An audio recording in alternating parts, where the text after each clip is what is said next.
आज इस चश्मे के परे मेरी आंखों को ध्यान से देखना, क्योंकि आज यहां से एक फ्री गिफ्ट का जन्म होगा। मेरा सीरियल दो, मेरा सीरियल दो। अरे मेरा ब्रेकफास्ट का पैकेट कहाँ है?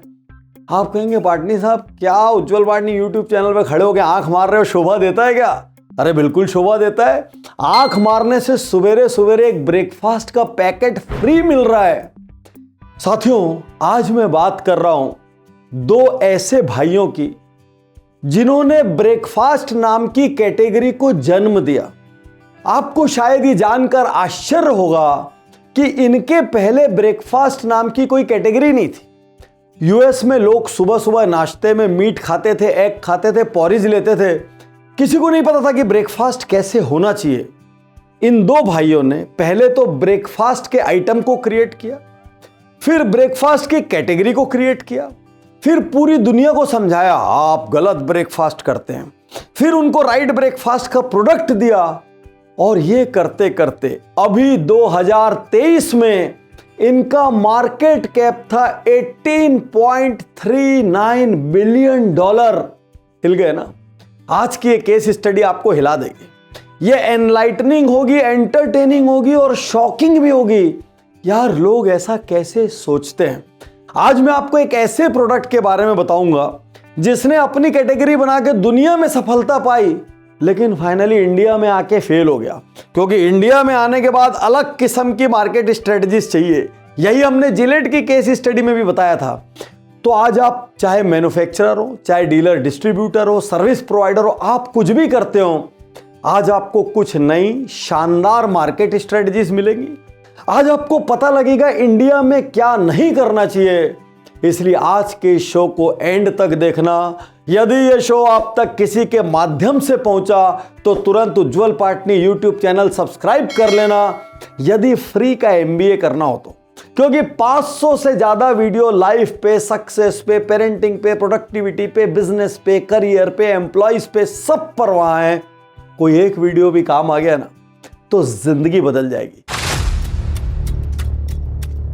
जॉन हार्वे एक फिजिशियन थे, थोड़े सनकी टाइप के थे। उन्होंने एक सैनिटोरियम, एक वेलनेस सेंटर खोला हुआ था जहां पर तोप आते थे। समझिए एडिसन वहां पर आया करते थे, तो कितना स्टैंडर्ड रहा होगा। वो एक डिवोट क्रिश्चियन थे और नॉन वेज के खूब अगेंस्ट में रहते थे। उनकी धारणा थी, उनका सोचना था कि नॉन वेज खाने से बॉडी में हीट बढ़ जाती है, सेक्सुअल डिजायर बढ़ जाता है, इविल टेंडेंसीज बढ़ जाती है, इंसान बहुत ज्यादा मास्टरबेट करने लग जाता है, उसका मेमोरी लॉस होता है, उसका बिहेवियर चेंज हो जाता है, वो क्राइम की तरफ बढ़ता है। इसलिए वो हमेशा चाहते थे कि वेजिटेरियन फूड ही बने और लोग वेजिटेरियन फूड ही लें।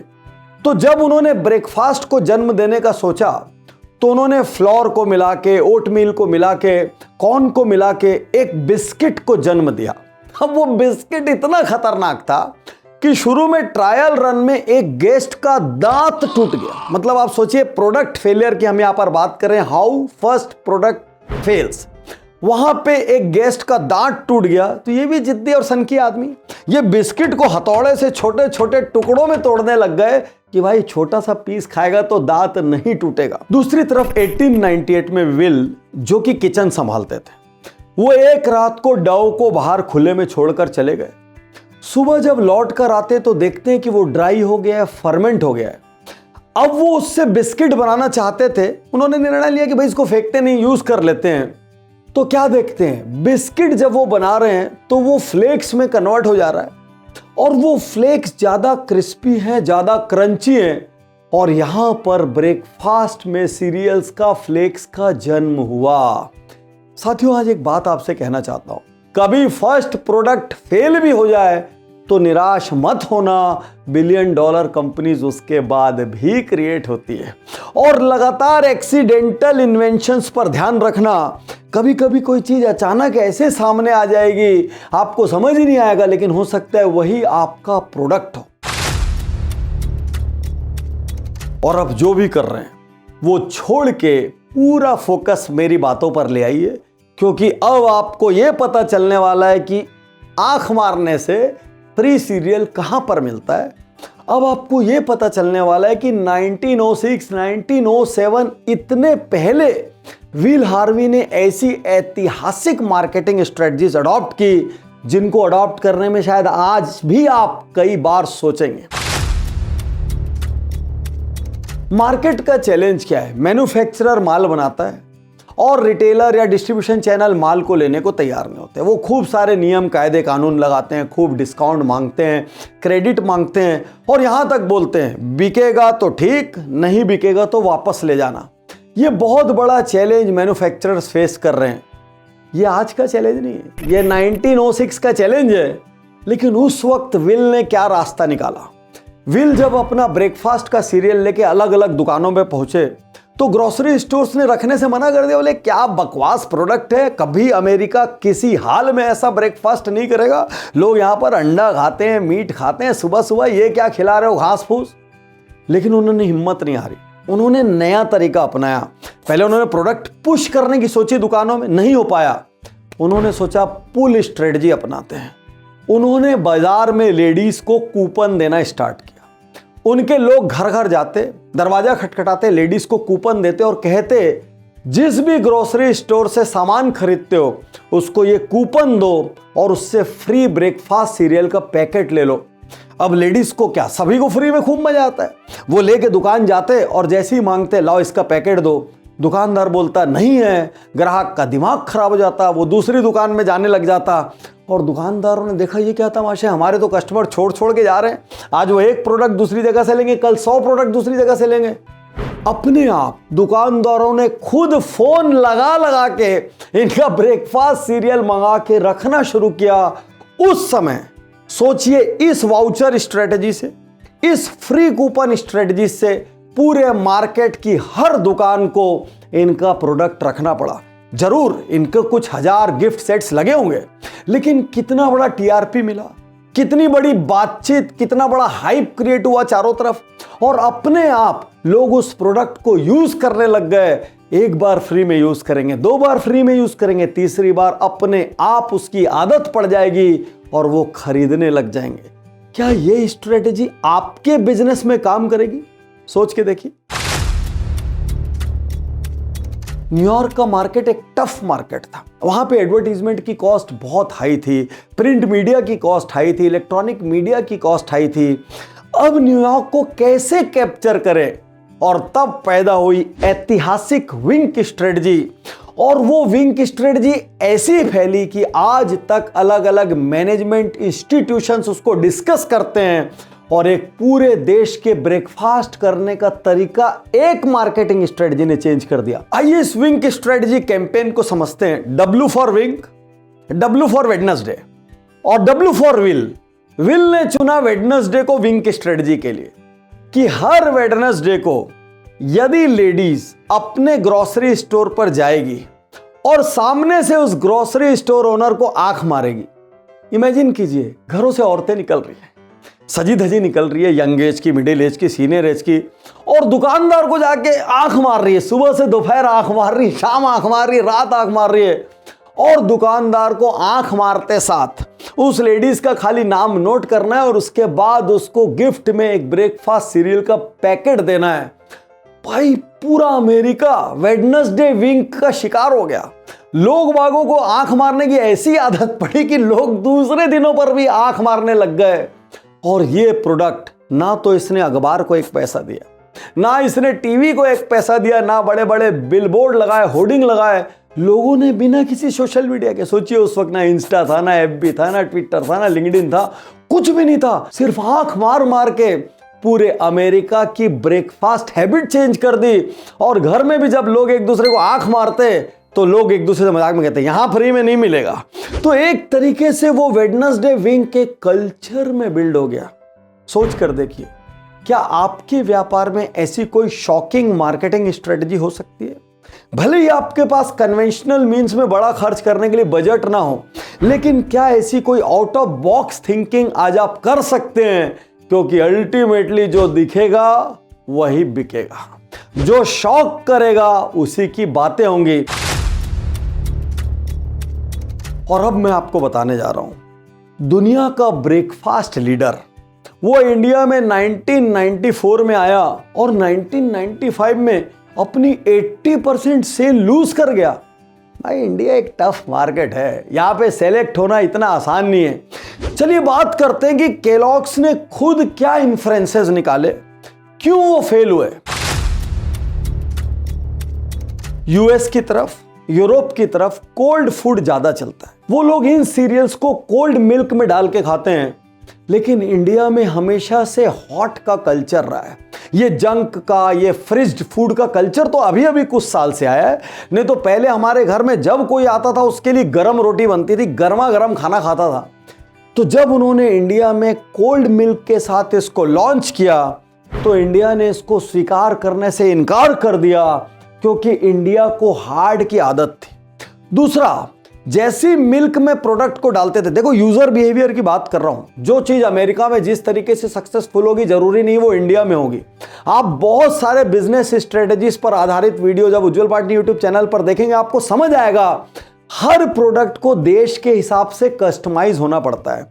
यहां तक कि मैगडी और डोमिनो को भी इंडिया में आके प्योर वेज मैगडी और प्योर वेज डोमिनो लाना पड़ गया। तो जब इंडियंस इसको खाते थे तो इंडियंस को क्या है, नरम की आदत नहीं है, स्पॉन्जी की आदत नहीं, उनको हार्ड और क्रिस्प चाहिए। हमारे यहाँ का आदमी जब ढाबे में खाना खाता है बोलता है यार कड़क तंदूरी रोटी देना। हमारे यहाँ का आदमी जब चाय पीता है बोलता है कड़क चाय देना। उसको हर चीज में कड़कपन चाहिए, करंट चाहिए। तो जब नॉर्मल सीरियल्स को डालने से वो स्पॉन्जी सॉगी हो जाते थे तो वो इंडिया में नहीं चले। इंडिया को चाहिए क्रिस्प, और केलॉग्स को अपना प्रोडक्ट री इन्वेंट करना पड़ा। हमारा देश बचत वाला देश है। हमारे देश में हर व्यक्ति को बचपन से डीएनए में सेविंग सिखाई जाती है, चादर में रहना, औकात में काम करना सिखाया जाता है।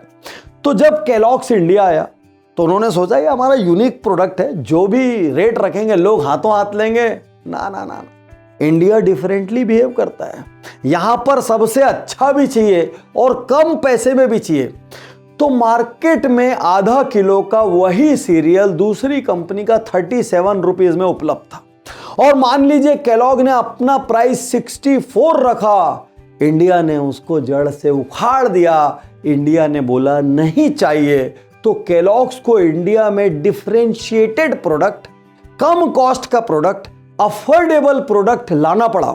मतलब आज भी वो कंपनीज बात करती है कि इंडियन साइकी को समझने के लिए इंडिया जाके इंडियन यूजर्स के बिहेवियर को क्लोजली ऑब्जर्व करना जरूरी है। चाहे वो यूएस हो, चाहे वो यूरोप हो, कोई भी एरिया की साइकोलॉजी इंडिया पे काम नहीं करती, यदि हम मास इंडिया की बात करें। जब केलॉग्स इंडिया आया उसने इंडियंस को बताना शुरू किया, आप लोग खराब ब्रेकफास्ट करते हैं, सालों से आपके तरीके खराब हैं। आप ये सुबह सुबह जो कचौड़ी खाते हैं, समोसे खाते हैं, पुड़िया खाते हैं, ये सब डीप फ्राइड है, ऑयली है। इंडियंस ने बोला भाड़ में जाओ, हम अपने बुजुर्गों के ज़माने से, बाप दादाओं के ज़माने से करते आ रहे हैं, और हमारे बाप दादा 70, 80, 90, 100 साल के रहते हैं, दुबले पतले रहते हैं। तुम्हारे यहाँ के लोग इतने मोटे मोटे ओवरवेट ओबीज रहते हैं, तुम हमको ज्ञान दोगे? और इंडिया ने उनके प्रोडक्ट को स्वीकार करने से इनकार कर दिया, क्योंकि वो बार बार ये प्रूव कर रहे थे कि आपका इंडियन ब्रेकफास्ट हमारे अमेरिकन ब्रेकफास्ट की तुलना में बहुत हल्का है।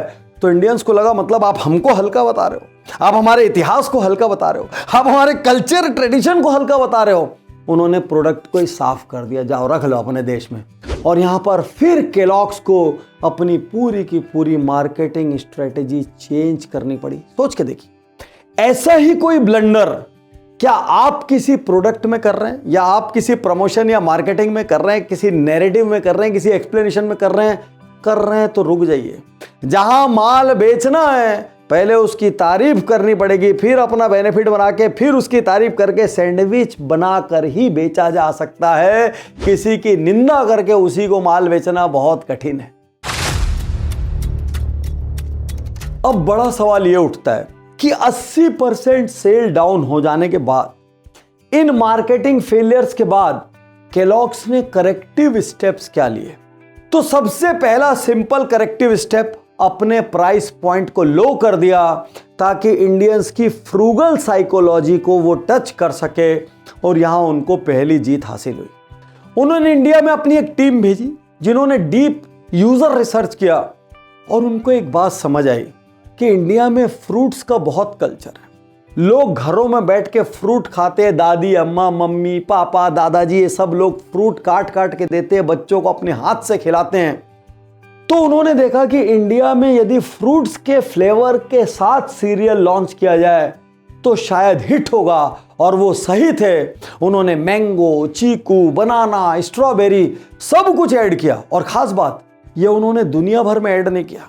एक्चुअली ब्रेकफास्ट सीरियल्स में फ्रूट्स की परंपरा ही इंडिया से शुरू हुई, और यहां पर केलॉग्स को इस चेंज की वजह से, इस डीपर यूजर अंडरस्टैंडिंग की वजह से अगली जीत हासिल हुई। और थर्ड सबसे बड़ी जीत, एक बड़े को समझाना कि ब्रेकफास्ट बदलो वो कठिन है।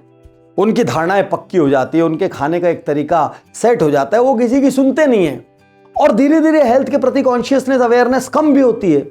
लेकिन बच्चे के प्रति सब संवेदनशील होते हैं। हमारा बच्चा क्या खा रहा है, बच्चे को कोई न्यूट्रिएंट की कमी ना हो जाए, वो किसी वजह से वीक ना हो जाए, बच्चा हष्ट पुष्ट तंदुरुस्त खेलता फूलता रहे। और यहां पर केलॉग ने हिट कर दिया इंडिया के किड्स के मार्केट को। केलॉग्स ने 1996 में इंडिया में किड्स के मार्केट में चोकोज लाई, फ्रॉस्टीज लाई, और देखते देखते ये हर बच्चे का फेवरेट स्नैक बन गया। और देखते ही देखते अभी हाल की रिपोर्टों में 2022-23 के हिसाब से इंडिया के सीरियल मार्केट का सबसे बड़ा प्लेयर केलॉग्स है। साथियों, इसी तरीके से एक्सीडेंटली प्रोडक्ट इन्वेंट होता है। इसी तरीके से एक ब्लू ओशियन क्रिएट करके आप एक नए बाजार के राजा बनते हैं। कभी कभी जब आप बाजार में जाते हैं तो फेल भी होते हैं। यही चीजें हम बिजनेस गुरुकुल में सिखाते हैं, बिजनेस ऑडिट में सिखाते हैं कि करेक्टिव मेजर्स लेना बहुत ज्यादा जरूरी है। और जब करेक्टिव मेजर्स लेके फिर से आप उतरते हैं तो वही यूजर आपको स्वीकार कर लेता है। अभी तक जितनी बात मैंने की, प्रोडक्ट डेवलपमेंट की, लोगों की सोच की, सनक की, विजन की, एक प्रोडक्ट कैसे फेल हुआ फिर कैसे हिट हुआ इसकी की। लेकिन आज एक बात आपसे कहता हूं, यदि बड़ी सफलता हासिल करना है ना, तो आपके अंदर चैरिटी होनी चाहिए, आपके अंदर हेल्प की भूख होनी चाहिए, आपके अंदर देने का भाव होना चाहिए, क्योंकि तब जाके लोग आपके असली मुरीद, असली फैन बनते हैं, और तब उनकी दुआएं आपको नेक्स्ट लेवल पर लेके जाती है। 1929 में पूरी दुनिया में ग्रेट डिप्रेशन था। उस वक्त लोगों को खाने के लाले पड़े थे। तो उस वक्त WK केलॉग्स ने क्या किया, उन्होंने अपनी रेगुलर 3 शिफ्ट चलती थी, जैसे आज भी फैक्ट्रीज में चलती है 8-8 घंटे की 3 शिफ्ट, उन्होंने 8-8 घंटे की 3 शिफ्ट को हटा के 6-6 घंटे की 4 शिफ्ट कर दी, बिना सैलरी घटाए। 6-6 घंटे की 4 शिफ्ट कर दी, ताकि मजदूरों के और वर्कर्स के एक लॉट को मैं और पैसे दे सकूं, और इस सैलरी से उतने लोगों का और घर अच्छे से चल सके, क्योंकि वो लिबरल कैपिटलिज्म में बिलीव करते थे। फाइनली उन्होंने अपनी मैक्सिमम संपत्ति दान कर दी, चाइल्ड वेलफेयर में जबरदस्त काम किया, दुनिया भर में बच्चों को एजुकेशन करने के लिए आज उनका फाउंडेशन ऐतिहासिक काम कर रहा है। और ये हम सब के लिए संदेश है, पैसा खूब कमाओ लेकिन दुनिया का भी ध्यान रखो, क्योंकि जो दुआएं मिलेगी उनसे बरकत होगी। शुक्रिया, धन्यवाद, थैंक यू। मैं तैयार हूं, मैं तैयार